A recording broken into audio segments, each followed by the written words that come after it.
Mizu no Michi, the path of water. How one swims in it and what it teaches along the way. A wave rises from a seismic rip in the seafloor.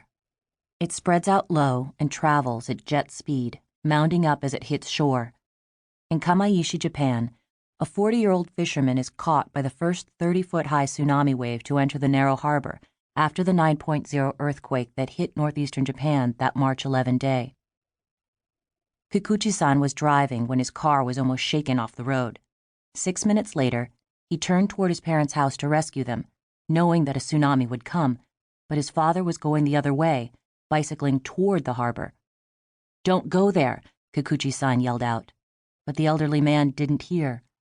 By the time Kikuchi-san caught up with him, his father had climbed the seawall and was clutching a steel ladder, facing the sea. Kikuchi-san remembers a roar. Water was receding, surging backwards until the ocean floor lay exposed. "We've got to get out of here," Kikuchi-san yelled, but his father didn't move. The roar intensified. A white line appeared at the horizon. The wave was coming fast. As Kikuchi-san climbed up to get to his father, water came at him. His father shook his head, refusing to budge. One last look, then the young fisherman jumped off the wall. When he turned back, his father was gone. My father chose to stay, and in that second, I accepted it, and thought it would be the same for me too. Water towered over him. He saw a 9-ton squid boat teetering on the wave's crest, its glass attractor lamps swinging and shattering.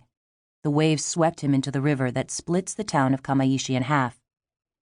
He climbed onto a metal roof, but the water caught him there too, sucking him backwards, pulling him out to sea.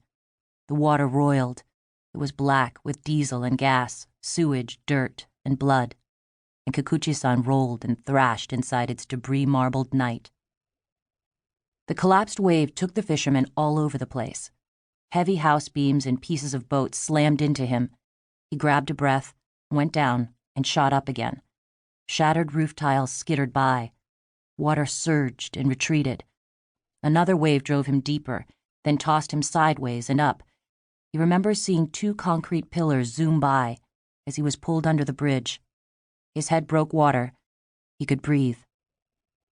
A piece of plastic buoy appeared and he grabbed it. Retreating water took me back out, and another wave carried me in again, he told me.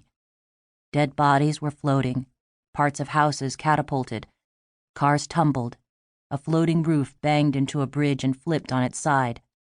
The present was splintered. He was lost in a lost world. The wave came into the river behind the station. I must have been swept up from the ocean into it, past the petrol station. As the first wave flattened out, the roaring stopped. He remembers silence. Because he could hear, he knew he was alive, not dreaming. I was stranded in the debris. I couldn't go anywhere.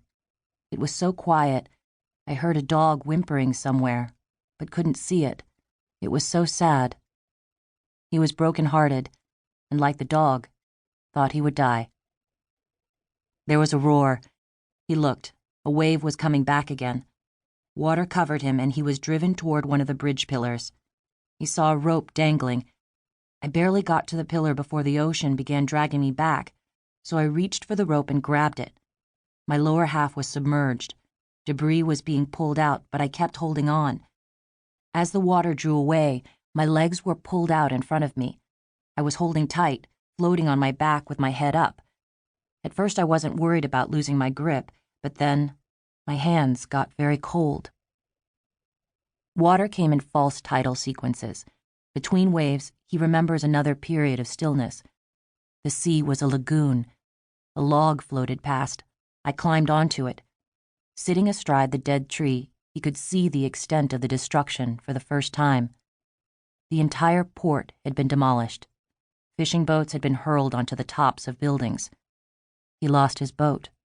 Almost every house was gone, including his own. A beam floated by. He was swimming in the remnants of his past.